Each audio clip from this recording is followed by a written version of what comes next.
Y aquí es la Poza Mayor, cuidado, no sé.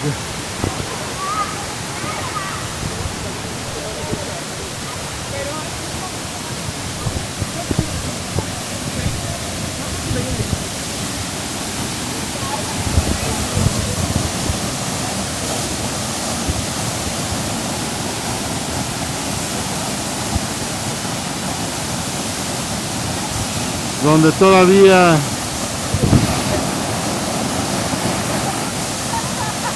la mano del humano no ha llegado.